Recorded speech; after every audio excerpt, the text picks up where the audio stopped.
Salut à tous, on se retrouve pour une vidéo débrief concernant la victoire du Barça sous score de 1-0 face à Celta Vigo. Et que les choses soient claires, c'est une victoire miraculeuse. Le Barça a été honteux et à 3 jours d'un match face à l'Inter et à une semaine du Classico, je ne peux que être inquiet.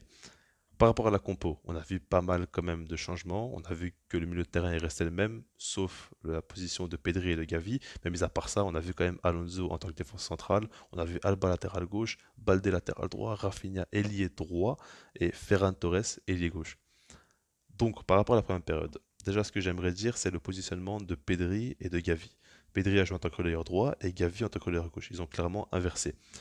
Peut-être que pour vous, c'est pas forcément important. Pour moi, ça l'est totalement parce qu'avec Xavi, les relayeurs n'ont pas le même rôle. Côté droit, c'est beaucoup plus offensif que côté gauche. Ça, on le sait. Et du coup, quand on sait que face à l'Inter, Pedri a joué un peu trop reculé et dans un rôle où il devait beaucoup plus orienter le jeu que finir les actions ou être dans les dernières passes, ah ben là, c'est intéressant parce que du coup, on l'a vu déjà par rapport à son but. Certes, on a une action aujourd'hui, Alba lance Gavi côté gauche, Gavi qui fait le centre du pied gauche, un défenseur la dévie et puis Pedri la pousse au fond des filets, mais parce qu'il a suivi l'action jusqu'au bout.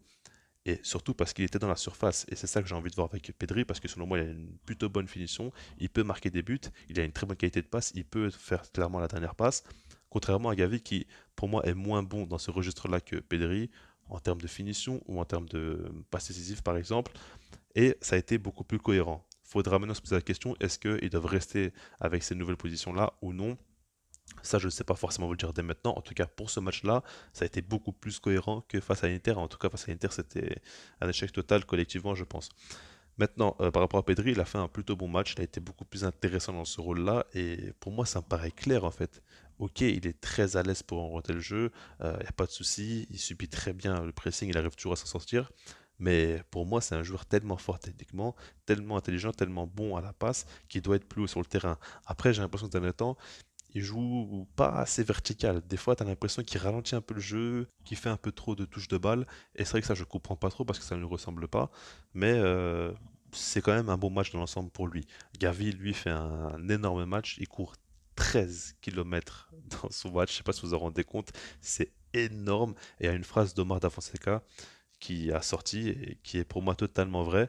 C'est tout simplement Gavi, c'est soit il va te faire la faute, soit il va récupérer le ballon. Et c'est totalement ça. À chaque fois que le Barça perd la balle, il va taper des sprints dans tous les sens et à chaque fois il va mettre des taquets ou il va récupérer le ballon. Mais c'est vrai que son travail sans ballon est monstrueux et c'est le premier à aller dans les duels. Donc à ce niveau-là, il est terriblement important et il fait un travail monstrueux pour toute l'équipe. Sa hitmap doit être vraiment impressionnante. Maintenant, à part ça, en première période, on n'a pas vu grand-chose. On a vu quand même un peu plus de football, voire même beaucoup plus qu'en seconde période, certes, mais c'était pas non plus incroyable. On avait quelques occasions, si je me trompe pas, il y a eu trois tirs cadrés.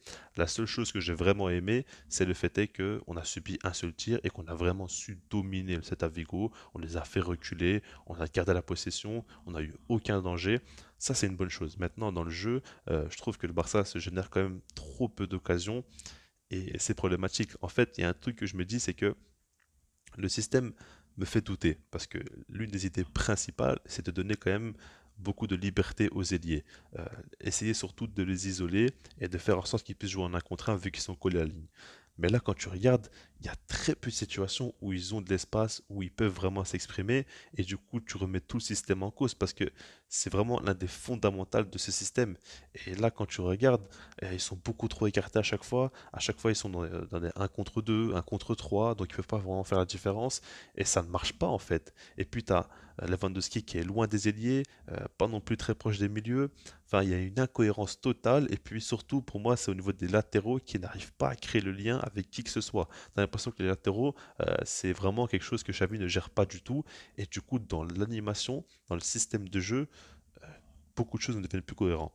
Ce qu'il faut dire, c'est que les joueurs, on le voit, en tout cas c'est pour moi flagrant, ils sont assez fatigués, ils sont pas à 100% physiquement.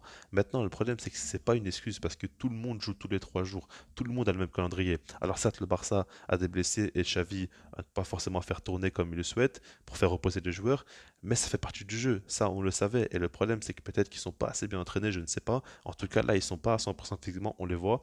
Et ce qui m'inquiète, c'est le fait est que dans le système de jeu de Xavi, le pressing et le contre-pressing sont très importants. Donc, Si tu ne sais pas mettre une grosse intensité, c'est beaucoup plus compliqué en fait. Et c'est comme ça que du coup, tu peux facilement être moins dangereux, laisser plus d'espace, plus souffrir aussi.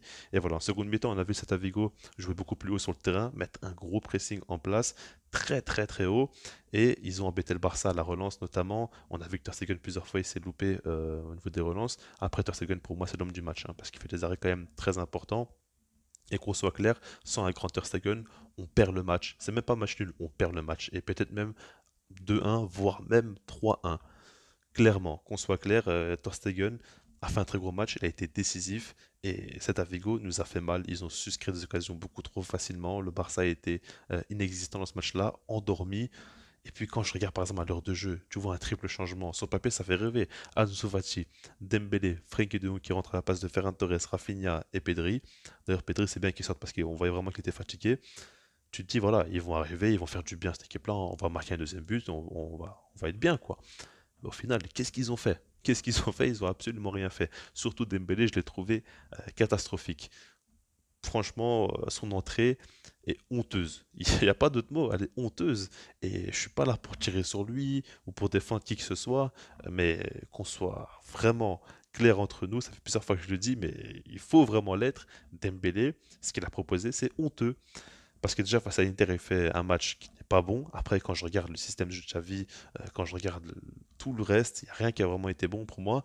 Mais là, il rentre en cours de jeu face à des joueurs un peu fatigués. Il propose aussi peu. Et puis surtout, avec autant de déchets, parce que là, il n'y a rien qui a réussi dans ce match-là. C'est pas normal. Dembélé, moi, c'est pas normal. Et il faut absolument qu'il se réveille et très très vite parce qu'on n'a pas le temps là. On n'a pas le temps. Les prochains matchs sont extrêmement importants et des matchs extrêmement décisifs surtout. Donc là, si Dembélé se réveille pas, bah, il va plomber la saison limite. Bon, après, ça ne tient pas qu'à lui, mais on a besoin d'un bon Dembélé et actuellement, c'est plus du tout le cas. Donc par rapport à ce match-là, honnêtement, je ne vous cache pas que je suis clairement dégoûté et je remets beaucoup de choses en question. On va faire des vidéos avant match pour l'Inter, pour le Classico, mais actuellement je suis pas du tout confiant, mais pas du tout, pas du tout. Et il n'y a pas vraiment une seule chose qui me rassure. Ter Stegen fait un bon match, ok, mais si on doit miser sur Ter Stegen en 2022, c'est pas le top. Franchement, c'est pas le top. Donc voilà. Dites-moi vous ce que vous en pensez par rapport à ce match-là, et puis sinon moi je vous dis peace.